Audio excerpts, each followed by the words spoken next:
David has extensive experience in drama. He was a producer and a director in the theatre. There you go. He's been a producer of shows and workshops for young people and a very much in-demand speaker, trainer, and writer. His online course, Drama Games for Language Teaching, has won the Best Resources for Teachers Award from the ESU, the English Speaking Union. And he's also the author of some best-selling books on drama that includes the 101 Drama Games and Activities and Learning Through Drama in the Primary Years. I have David now on camera. David, take it away. During my time running a theatre company, I used to use drama games a heck of a lot. And when I went freelance after the theatre company closed, I started to develop these, particularly for language teaching and learning. So I'm going to share with you those favourite games, my top 5 games.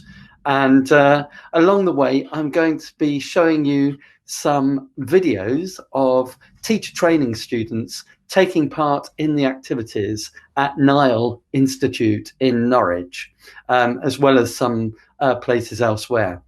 So these are the 5 drama games that I'm going to introduce to you. And I'm just clicking onto the public chat here just to say hello to everybody from Poland, Iran, Ukraine, Pondicherry, Saudi Arabia, Algeria, and many other places. I'm looking at them popping up now. Greece, Argentina, Brazil, Morocco. Incredible. How wonderful is that? So the 5 games I'm going to take you through today are called 1, 2, 3, clap across the circle, 10-second objects, what are you doing, and imaginarium. And we will have time to go through all of those before 2 p.m. and hopefully leave you some time for some questions at the end if you have time. So hello again to everybody. And I would like you to now think about this question. Why should we use drama in the English teaching classroom? So any suggestions, because it's an amazing crack. I can't pronounce that properly, but I know it's Irish, and it's all about chatting and talking. It's a great way of getting people to talk. It's motivating, it verbalizes, empowers students, and the topic becomes tangible and it's engaging, it increases confidence, helps the student forget about the artificial content of the classroom and to engage with each other. The learners can put themselves in a situation, they can use their bodies for learning. All these are firing up very quickly, which is very exciting. Learning by doing to make the class more realistic and enjoyable. Well, you've obviously got the hang already of why drama is so wonderful. And I'm going to talk about, you can carry on putting in those suggestions. And while you do, I'm just want to talk about why drama became something that I was interested in. And so I've got something here about my drama memories. And so at an early age of about probably 10, I think, I can remember sitting in the school classroom and I was sitting there listening to the teacher. Perhaps there was an element of feeling that the teacher was droning on a little bit. And he started to talk about a ballet dancer.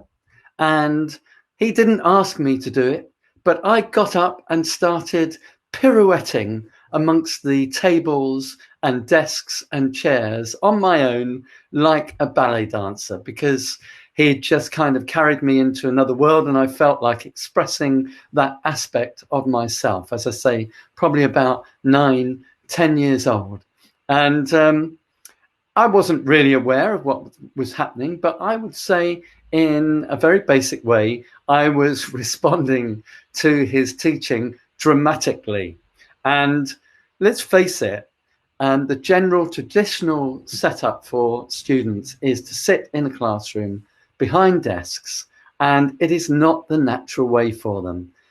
Students love to move, young ones in particular, but older ones too, given the opportunity to break out of those four walls of the desk and chair, will often take to it in a big way. So a few years later, I went to secondary school from the age of 11, and it became a very formal way of education. So I'd gone from a primary school into a secondary school, and now we really were expected to stay behind those desks and to open our books, to listen to the teacher and respond in the very traditional way. Okay, then when I was about 14, a new teacher came to the school, and I have to admit that I was at school in the swinging 60s. So here we have the entrance of a hippie teacher into the classroom, and he was the new drama teacher. And suddenly the way in which I could learn completely changed. So this guy came in, and he may have had a headband. He certainly had long hair and long sideburns. And he introduced us to drama games, drama techniques, and new ways of expressing ourselves. So we were not only able to express ourselves, but we were able to interact in a live way with other students. Okay, so I became interested in drama, and I won't go into it because I could really go on about this for a long time. But that's how I got into drama. And when I left school, I decided that I would go to secondary school. And by the way, I just want to have a look at some suggestions for using why we should use drama. So we had all your suggestions earlier on, and these are some of my suggestions too. So I was talking about how we often ask children to sit behind a desk, or adults too, but I would say that drama is a natural way of learning. It's a part of natural play. It's active and it's interactive. And children are used to using that way of learning before they come to school.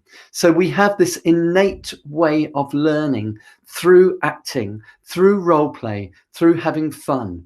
And as somebody says here, it's more human, it's inspirational. And through drama, we can develop speaking and listening skills. It is multisensory, and we learn through experience and fun. And very, very importantly, through emotional involvement. So, it's really incredible that we can bring emotion into learning. And if you have fun and you're experiencing things through an emotional level, then you will remember what happened in the classroom when you go home, and when you talk to people afterwards, when you think about what happened. Things will come back to you because you had fun, because you experienced them in an emotional way. And last of all, I've got here teamwork. Next thing I'd like to say is that drama activates learning modes on many, many levels. So physical, I've talked about, visual, oral, verbal, social, and logical. So in all those learning modes, we can use drama, and it activates those methods and techniques of learning in all students in different ways.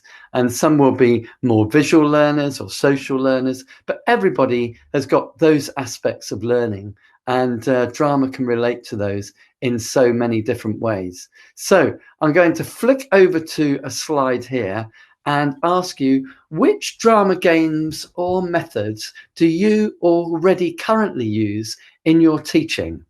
And I've got some suggestions here for you. So you don't have to keep to these, but I would love to know, maybe there's some particular games that you like to use. People are saying role play, and of course role play is a very important part of language learning, whether you use drama games or not. And I'm going to be talking about a few of these methods as we go through the presentation. So people are saying most of them, that's great. Now, I won't be surprised if some people use hardly any of them. And that's why you're here today as well, because I'm going to, as I say, give you 5 different drama games to take away. But here you've seen some of my favorite ideas about how you can use drama and why it's so effective and successful. So let's go over to the first game, and that game is called 1, 2, 3. By the way, before I really go into it, I just want to remind you that if you didn't have time to write everything down on the last slide, you will be able to download this presentation afterwards. And in a week's time, I believe Macmillan will be uploading the webinars onto their YouTube channel. So don't worry if you missed 1 or 2 things.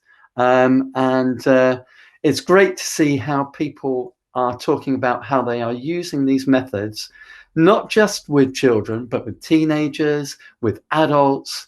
And whenever I teach language teachers, I always explain that these games and methods, every one that I use can be used with virtually any age group. And I use them literally from 5 years old, sometimes younger, right up to adults. So I'm just going to close this presentation and launch a video of this particular game that I want to share with you. It's called 1, 2, 3, and you're going to see some students at the Nile Institute playing the game, and I hope you'll gather an idea of how it works. The idea, in fact, I can even play it with you online before we look at the video. So I'm going to say 1. My partner, because this is a pair game, I should mention that, says 2, and then I say 3. Now it's my partner's turn to say 1. Okay, so we literally count 1, 2, 3, and then my partner says 1, and I say 2. My partner says 3. So even though I can't hear you, I'm going to play the game with you, and I want you to respond to your screen, even if anybody else is in the room and wonders what you are doing. So let's see if we can just try it in a very virtual way. 1, 3, 2, 1. Actually, that's a really hard thing to do with a virtual partner. So I'm going to show you how it works in a classroom situation. That's the first level of the game. And the second level, we start to introduce a clap to replace the number 1. And I'll let the students teach you the rest. Here we go. This is a fun introductory warm-up and concentration game that I play over and over again with new groups. Just divide the students into pairs and ask them to start counting from 1 to 3 between them, a bit like a ping pong game. 1, 2, 3, 1, 2, 3, 1, 2. Those students have been practicing, so they're quite fast. I'll show you that clip again in a moment. This is how you play the game. A says 1, B says 2, A says 3, and then B says 1, and they keep on going. Practice this stage for a good 30 seconds or a minute. Here is that last pair in slow motion. 1, 2, 3, 1, 2, 3, 1. Sounds weird, doesn't it? Now the students are ready for stage 2. This time, instead of saying the number 1, students have to clap their hands. They say the numbers 2 and 3 the same as before. By the way, this game is a lot easier to play than it is to describe. So, it goes like this. 2, 3, 2, 3, 2, 3. I wonder who those 2 people were. They look familiar. Now, for the next stage, you're going to clap instead of 1, say the number 2, but instead of saying 3, you have to bend your knees. 2, sorry. Try again. 2. 2. Good concentration. Give them a round of applause. Well done. As you can see, the game does involve concentration, but it's also really good fun, especially when you make mistakes. It's a great way of waking your students up and only takes a few minutes to play. Just the thing for a sleepy Friday afternoon. Okay, so I hope you can hear me again. And that was the first version of the game, and I saw people saying, "Oh, why? Why are we playing that game?" Well, the first reason for playing the game is it was a game that I used to use a lot in my theatre company just for warming the actors up. I used to use it with children as well, that we were working with, and with adults. And if you're ever teaching a group of people, it's just a brilliant way to break the ice. It makes people laugh, and it's fantastic. The moment it goes wrong, it's really funny, and it takes the pressure off. People are simply using 3 words, and everybody can count 3 words in the language they're learning. But when I started to use this with language teachers, I started to realize that there was a way in which you could add in some language learning. So I'm going to show you how this incredibly quick 5-second game can be used for some language learning. So we are going to watch another video, which I'm just going to bring up. And here it is.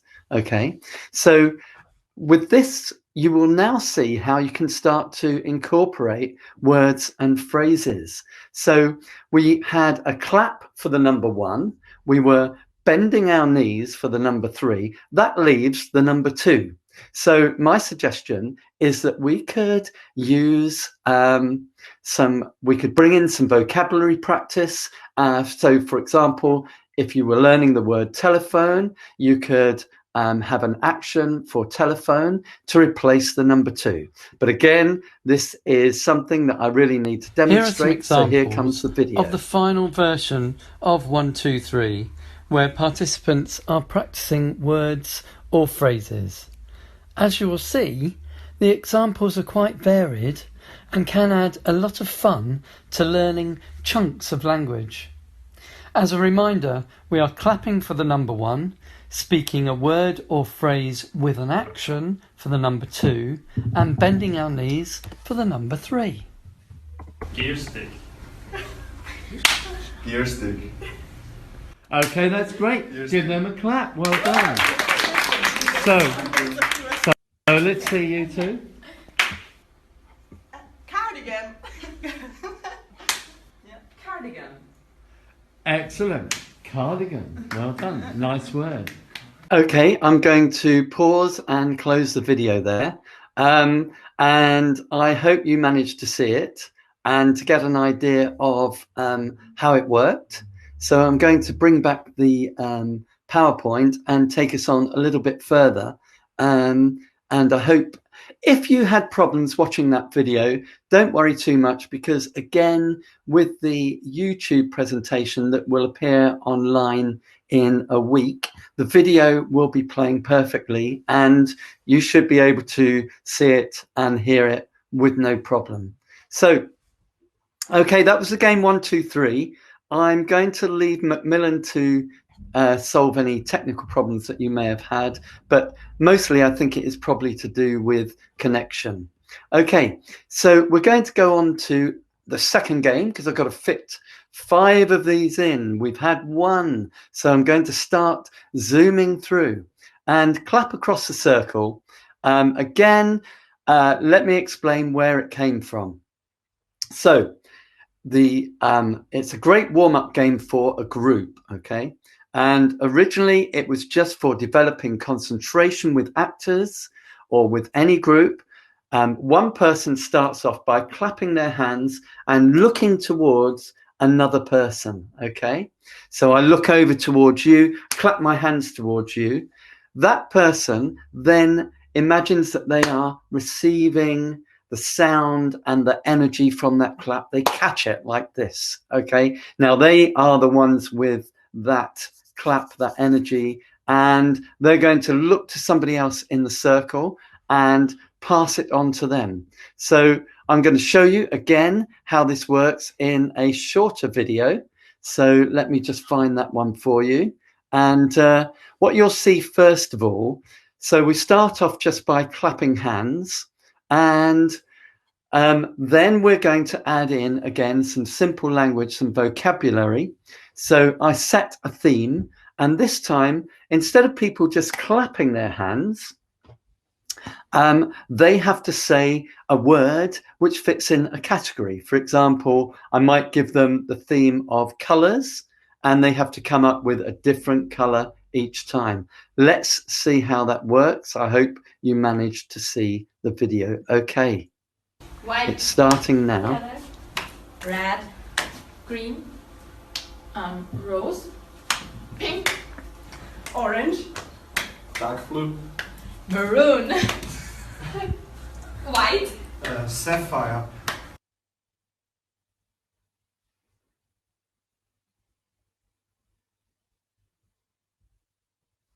Mouse. Monkey. Cat. Elephant. Dog. And Tiger. Okay, as I say, that was the video, quite short and sweet. So you should get an idea of how it works. If you didn't see it, well, as I say, you can catch it up later. But it really is a very simple circle game, and it's called Clap Across the Circle. All right. Now, yeah, any questions about those first two games that we looked at? So we had 1, 2, 3 and Clap Across the Circle. Great. I can see the comments coming in. Yeah, the vocabulary could be anything you like. And the whole point about these games, all right, is that you could just interject one game into your teaching. So you don't have to have a drama session as such. It could be within your language class. So you just take 5 minutes out, teach some vocabulary, and then play a game. And it's just a simple way of bringing the students to life, waking them up, giving them an opportunity to use that vocabulary in a way. Yes, we can select anything other than colours. We could have, as we saw there, animals, we could have jobs, hobbies, emotions, words beginning with A, famous, places, you know, just anything you like. All right. So there we go. That was called Clap Across the Circle. And I'm now going to ask, or rather talk to you about what a drama game actually is, because I've been using them for so many years. I kind of instinctively know what they are. So when I started running webinars and talking about drama games, I realized that not everybody would have this knowledge. So I'm now going to show you what I think a drama game is and how it might be described. So a drama game is a structure which enables interaction, which could be physical or verbal or both. It involves communication, creativity, and learning. Okay. The qualities of drama games are that they are generally short in length. They can be done with the whole class, with a group, or with a pair. And some of them could even be done online. I have played these games online where I could hear people on the other side, and it's amazing what you can achieve. Types of drama games can include role play. They can include warm-ups, icebreakers, concentration, improvisation, group dynamics, mime, and movement. Okay, so that for me is kind of a summary of what drama games are, what they can do, how they are structured, and how you can use them. I've got hundreds of these drama games that I've used over the years, and I find that they're a bit like folk songs. So quite often, different people will play these games and they will have slightly different versions of them. So I won't be surprised if some of you already know some of these games, but play them in a slightly different way. and that's absolutely fine. I'm teaching you my way of playing these games, and you can use my way or you can go your way. It's whatever you like to do. Okay, so let's zoom on a little bit to 10-second objects. Okay, so the game 1, 2, 3 is a very quick game. Clap around the circle takes a little bit longer, but this game literally takes 10 seconds to play.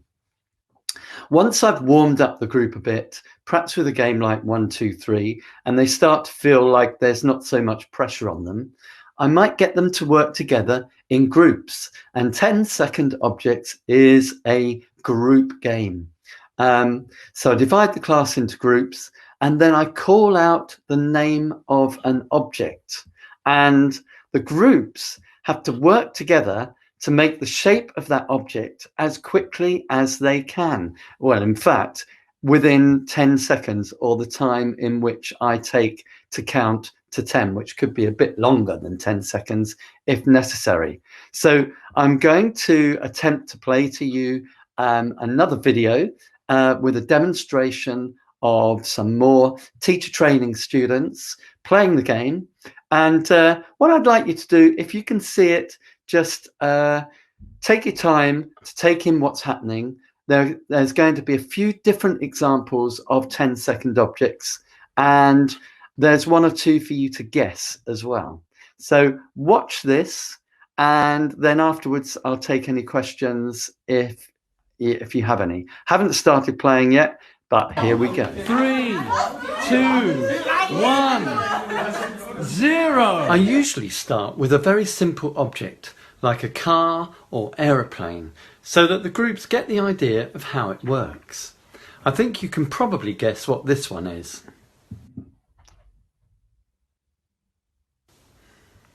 Once you start counting down from 10 to 0, you will usually notice that the groups work together very quickly.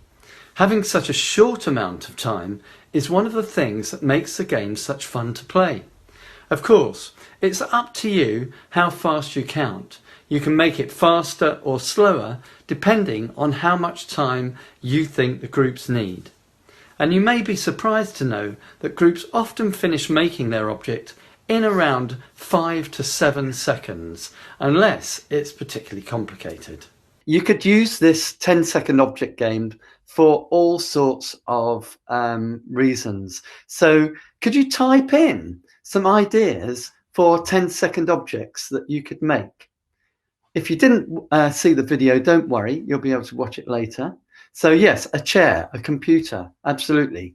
So the idea is people are going to hear this word, and then they're going to work together in a group to join together to make a shape of whatever it might be, okay? Usually I would say, and I'm reading your suggestions, by the way, as they come up, which are great. Usually I would say groups of about 5 are good. If you get more than about 5 people in a group, then it becomes a little bit more tricky for everybody to communicate. But the great thing about 10-second objects is that you only have 10 seconds to play the game. So for those who didn't see the video, I call out the name of an object, and the object is, let's say, a handbag, okay? And then the students have 10 seconds. I start counting 10, 9, 8, and they have to work together really quickly so that overall they make the shape of a handbag.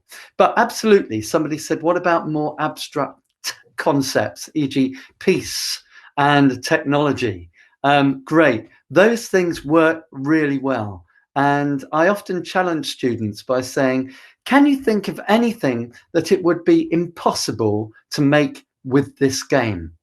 And then when they give me their suggestions, I call out the object, and 9 times out of 10, or even 10 times out of 10, they will be able to do it. So you can use this game to represent abstract things as well as concrete objects. Okay, so now this game is called What Are You Doing? And it's a great, again, kind of concentration game, but also a mime game, okay?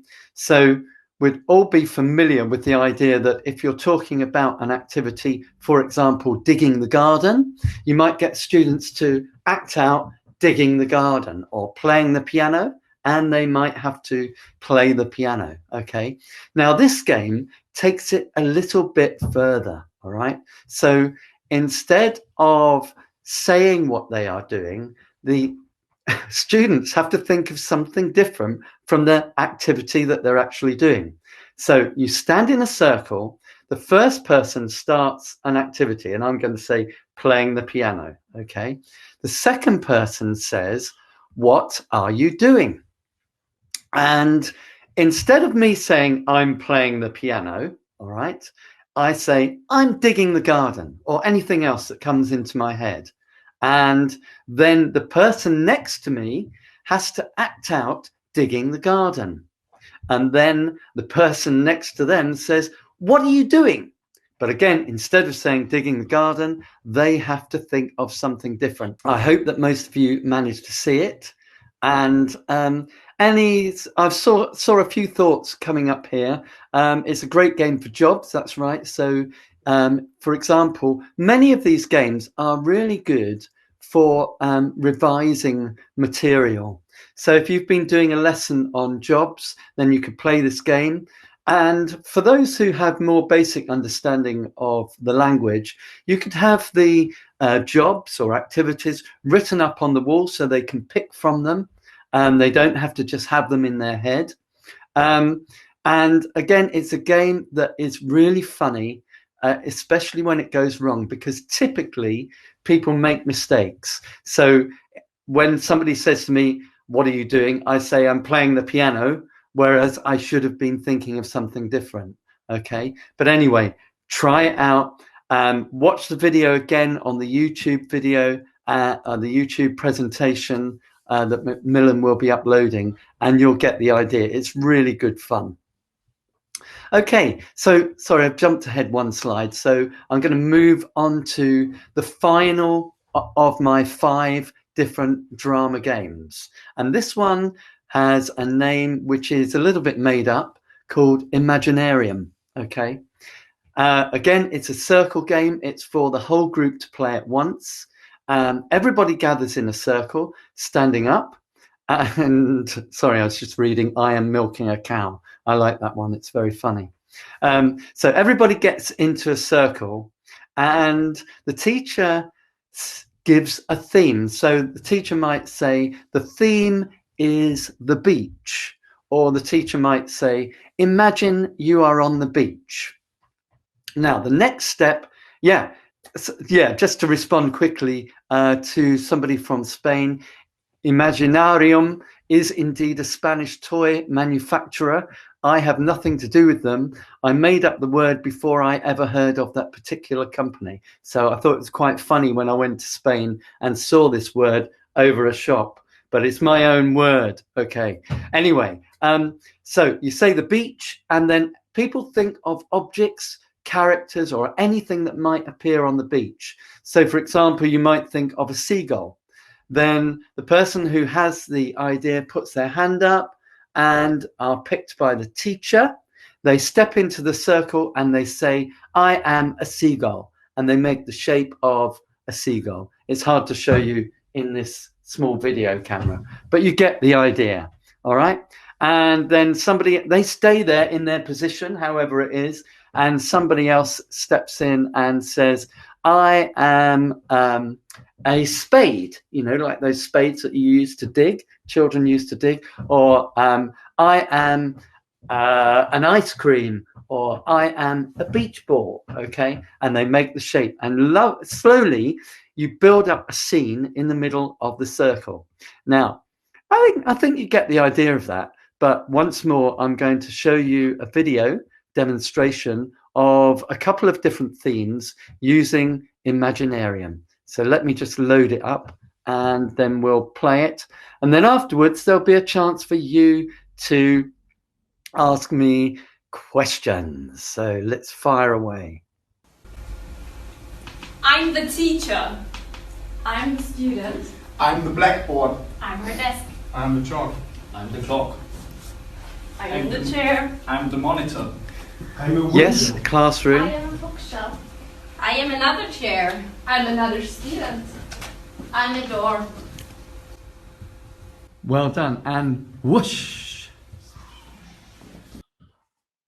Okay, so there we go. That was the last video for today. I'm going to go back to the presentation. But I noticed that somebody just said, what about activities for advanced students? And I've got somebody else saying, what about 2 to 3 year olds? So first of all, let's think about advanced students. All right. What kind of themes could you think of for Imaginarium if you were using it with more advanced students? Yeah, I'm asking you. Office, good. Yep, 2 people thought of that. The universe, parliament, excellent. Travel destination, phrasal verbs, business meetings, hospital, geography, Kennedy Space Center, police station, hospital, medicine conference, crime. Yeah, absolutely. As I keep impressing you with, or trying to impress you with, these games can be used at all levels. So a kid could say, I am a house. An adult could say, I am, I don't know, I am a control center at Cape Canaveral, for example. So, you know, you can just use the level of language that the students are already at. So one other thing that I do with this game, with Imaginarium, I love the idea of octogenarians, by the way. Great. Climate change and orchestra. So yeah, one other thing I do is when people are in position, for example, as the seagull, to keep using that example, I then go around and tap people on the shoulder and say, can you give me an adjective or 2 adjectives to describe your object? So it might be, I am an angry seagull, or I am a hungry white seagull. So, for example, you can add in some extra language. You can also clap your hands and ask the students to bring the scene to life for a few seconds by moving and making sounds. And then you say to them, freeze again. Okay. So look, these are some suggestions that I've written down previously for Imaginarium. Some of them you've already mentioned, and there were some ideas there that I hadn't thought of. Dictator speeches, that's an incredible idea. Journalism, excellent. So you can see my list there. And again, don't worry about writing it down if you don't have time, because you will be able to download the presentation at a later point, and you'll be able to go through these at your leisure, as well as on the YouTube video. So we are reaching the end of the presentation, and I'm just going to go back, jump back a slide before I hand back to Macmillan. These are the games we played. 1, 2, 3, clap across the circle, 10-second objects, what are you doing? Imaginarium. Now, these are generally quite quick games. I run an online course with Niall and Macmillan, which is all about using drama games and techniques for language teaching. So if you want to go into this at a deeper level, that's something that you can look for at the Niall Institute site, or contact Macmillan about. We go into using drama at a deeper level, and particularly we look at how we can apply these games to course books. I didn't really have time today to talk about that in detail, but you can imagine how you could take Imaginarium, for example, 10-second objects, what are you doing, and apply it to a chapter or a section of your course book. That's, you know, it's quite easy, really. It's just another string to your bow. If you are a teacher, then you can use it along with video and whiteboard and any other techniques. So Macmillan, are you there? Would you like to come into the chat and talk about the last 3 slides? Hello, hi, David. Thank you so much. Hang on, I need to turn my sound back on. then Yes, I'll be thank able you to so hear. much for your wonderful session about drama games. I have a real affinity to using drama games in the classroom, and you've certainly given us some really practical and really simple to use, easy to apply ideas that could be used to practice, you know, practically any language items, or simply just to break the ice and get students moving and motivated for the class. So thank you so much for that, David.